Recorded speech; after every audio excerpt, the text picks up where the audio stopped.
Hi guys, ಎಲ್ಲರಿಗೂ ನಮಸ್ಕಾರ. Welcome back to my YouTube channel. Friends, ಇವತ್ತಿನ ಈ ವಿಡಿಯೋದಲ್ಲಿ ಜೂನ್ನಲ್ಲಿ ನಮ್ಮ ಸರ್ಕಾರ ಪ್ರಧಾನಮಂತ್ರಿ ಕಿಸಾನ್ ಸಮ್ಮಾನ್ ನಿಧಿ ಯೋಜನೆಯ 20ನೇ ಕಂತಿನ ಹಣವನ್ನು ಬಿಡುಗಡೆ ಮಾಡಲು ಸಕಲ ಸಿದ್ಧತೆಯನ್ನು ಮಾಡಿಕೊಂಡಿದೆ.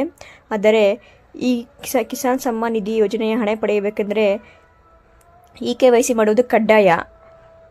ಇನ್ನು ಮೊಬೈಲ್ನಲ್ಲೇ KYC ಮಾಡುವುದು ಹೇಗೆ, ಇದರ ಬಗ್ಗೆ ಸಂಪೂರ್ಣ ಮಾಹಿತಿಯನ್ನು ಈ ವಿಡಿಯೋದಲ್ಲಿ ನಾನು ನಿಮಗೆ ತಿಳಿಸ್ಕೊಡ್ತೀನಿ. ಏಪ್ರಿಲ್ 30 ಈ KYC ಮಾಡೋದಕ್ಕೆ ಅಂತಿಮ ದಿನಾಂಕವಾಗಿದೆ. ಇದರ ಬಗ್ಗೆ ಸಂಪೂರ್ಣ ಮಾಹಿತಿಯನ್ನು ಈ ವಿಡಿಯೋದಲ್ಲಿ ನಾನು ನಿಮಗೆ ತಿಳಿಸ್ಕೊಡ್ತೀನಿ. ಇದಕ್ಕೂ ಮುಂಚೆ ನೀವು ಇನ್ನೂ ನನ್ನ ಚಾನಲ್ಗೆ ಸಬ್ಸ್ಕ್ರೈಬ್ ಆಗಿರೋದ್ರಿಂದ ಪ್ಲೀಸ್ ಸಬ್ಸ್ಕ್ರೈಬ್ ಆಗಿ. ಬನ್ನಿ ವಿಡಿಯೋ ಸ್ಟಾರ್ಟ್ ಮಾಡೋಣ. PM ಕಿಸಾನ್ ಯೋಜನೆ ಎಂದರೇನು? ಪ್ರಧಾನಮಂತ್ರಿ ಕಿಸಾನ್ ಸಮ್ಮಾನ್ ನಿಧಿ ಭಾರತ ಸರ್ಕಾರದ ಪ್ರಮುಖ ರೈತ ಕಲ್ಯಾಣ ಯೋಜನೆಯಾಗಿದೆ. ಇದರಡಿಯಲ್ಲಿ ಸಣ್ಣ ಮತ್ತು ಅತಿ ಸಣ್ಣ ರೈತರಿಗೆ ವರ್ಷಕ್ಕೆ 6,000 ನೇರವಾಗಿ ಬ್ಯಾಂಕ್ ಖಾತೆಗೆ 3 ತಿಂಗಳಲ್ಲಿ ಹಣವನ್ನು ನೀಡಲಾಗುತ್ತದೆ. ಪ್ರತಿ ತಿಂಗಳಿಗೆ 2,000ದಂತೆ 3 ಕಂತುಗಳಲ್ಲಿ ಹಣವನ್ನು ನೀಡಲಾಗುತ್ತದೆ. ಈ ಹಣವನ್ನು ಬೀಜ, ಗೊಬ್ಬರ, ಸಾಲ ತೀರಿಸುವುದು ಮತ್ತು ಇತರೆ ಕೃಷಿ ಕಾರ್ಯಗಳಿಗೆ ಬಳಸಲು ರೈತರು ಸ್ವತಂತ್ರರಾಗಿದ್ದಾರೆ. PM ಕಿಸಾನ್ 20ನೇ ಕಂತು ಯಾವಾಗ ಬರಲಿದೆ? ಇಲ್ಲಿಯವರೆಗೆ 19 ಕಂತುಗಳು ರೈತರ ಖಾತೆಗೆ ಬಂದಿವೆ. 20ನೇ ಕಂತು ಜೂನ್ 2024ರಲ್ಲಿ ಬಿಡುಗಡೆಯಾಗಲಿದೆ ಎಂದು ನಿರೀಕ್ಷಿಸಲಾಗಿದೆ. ಆದರೆ ಈ ಹಣ ಪಡೆಯಲು ರೈತರು ಏಪ್ರಿಲ್ 30ರ ಒಳಗೆ KYC ಮತ್ತು ಗುರುತಿನ ಚೀಟಿ ಪೂರ್ಣಗೊಳಿಸಿರಬೇಕು. 20ನೇ ಕಂತು ಪಡೆಯಲು ಈ 2 ಕೆಲಸಗಳನ್ನು ಏಪ್ರಿಲ್ 30ರೊಳಗೆ ಮಾಡಿ. ರೈತ ಗುರುತಿನ ಚೀಟಿ, ಕಿಸಾನ್ ಪೇಚಾನ್ ಪತ್ರ ಪಡೆಯಿರಿ.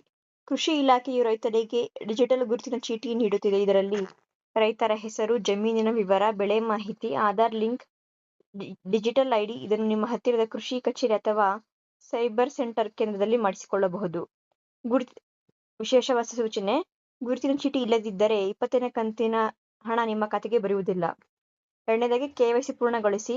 PM ಕಿಸಾನ್ ಯೋಜನೆಯಲ್ಲಿ ಹಣ ಪಡೆಯಲು KYC ಪೂರ್ಣಗೊಳಿಸುವುದು ಕಡ್ಡಾಯ. ಇದನ್ನು ಆನ್ಲೈನ್ ಅಥವಾ CSC ಅಂದರೆ ಕಂಪ್ಯೂಟರ್ ಸೈಬರ್ ಸೆಂಟರ್ ಕೇಂದ್ರಗಳಲ್ಲಿ ಮಾಡಿಸಬಹುದು. ಆನ್ಲೈನ್ನಲ್ಲಿ KYC ಮಾಡಿಸುವ ವಿಧಾನ. ಫ್ರೆಂಡ್ಸ್, ಮೊಬೈಲ್ನಲ್ಲೇ PM ಕಿಸಾನ್ ನಿಧಿ ಯೋಜನೆಗೆ KYC ಅಪ್ಡೇಟ್ ಮಾಡೋದು ಹೇಗೆ ಅಂತ ಹೇಳ್ಕೊಡ್ತೀನಿ. ನಾನು ಡಿಸ್ಕ್ರಿಪ್ಷನ್ ಲಿಂಕ್ ಕೊಟ್ಟಿದ್ದೀನಿ. ಆ ಲಿಂಕ್ ಮೇಲೆ ಕ್ಲಿಕ್ ಮಾಡಿ. ಆ ಲಿಂಕ್ ಮೇಲೆ ಕ್ಲಿಕ್ ಮಾಡಿದಾಗ ಈ ಥರ ಪೇಜ್ ಓಪನ್ ಆಗುತ್ತೆ. ಇಲ್ಲಿ ಕೆಳಗಡೆ ಸ್ಕ್ರಾಲ್ ಮಾಡ್ಕೊಂಬಂದರೆ ಇಲ್ಲಿ ಆಪ್ಷನ್ ನೋಡಿ, KYC ಅಂತ ಇಲ್ಲಿ ಕ್ಲಿಕ್ ಮಾಡಿ. ಇಲ್ಲಿ ನಿಮ್ಮ ಆಧಾರ್ ನಂಬರ್ ಕೇಳುತ್ತೆ. ಆಧಾರ್ ನಂಬರ್ ಕೇಳ್ಬಿಟ್ಟು ಸರ್ಚ್ ಕೊಟ್ಟಾಗ ನೀವು PM ಕಿಸಾನ್ ನಿಧಿ ಯೋಜನೆಗೆ ಯಾವ ನಂಬರ್ ಕೊಟ್ಟಿದ್ದೀರೋ ಆ ರಿಜಿಸ್ಟ್ರೇಷನ್ ನಂಬರ್ಗೆ ನಿಮ್ಮದು OTP ಆಗುತ್ತೆ. ಆ OTP ನೀವು ಎಂಟ್ರಿ ಮಾಡಿದಾಗ ನಿಮ್ಮದು KYC ಆಗಿದೆಯೋ ಇಲ್ವೋ ಅಂತ ನಿಮಗೆ ಆ ಪೇಜಲ್ಲಿ ತೋರಿಸುತ್ತೆ. ನೀವು ಚೆಕ್ ಮಾಡ್ಕೊಳ್ಳಿ. Thank you guys. PM Kisan ಹಣ ಪಡೆಯಲು ಅರ್ಹತೆ: ಮೊದಲನೇದಾಗಿ ಭಾರತದ ನಾಗರಿಕರಾಗಿರಬೇಕು. 2 ಹೆಕ್ಟೇರ್ ಅಥವಾ 5 ಎಕರೆವರೆಗೆ ಜಮೀನು ಹೊಂದಿರುವ ರೈತರು ಅರ್ಹರಾಗಿರುತ್ತಾರೆ. ಆಧಾರ್ ಮತ್ತು ಬ್ಯಾಂಕ್ ಖಾತೆ ಲಿಂಕ್ ಆಗಿರಬೇಕು. ಯಾರಿಗೆ ಅರ್ಹತೆ ಇಲ್ಲ: ಇನ್ಕಮ್ ಟ್ಯಾಕ್ಸ್ ದಾಖಲೆ ಇರುವವರು, ಸರ್ಕಾರಿ ಉದ್ಯೋಗಿಗಳು, ವೃತ್ತಿಪರ ಡಾಕ್ಟರ್ಸ್ಗಳು ಹಾಗೂ ಇಂಜಿನಿಯರ್ಗಳು ಈ ಯೋಜನೆಗೆ ಅನರ್ಹರು.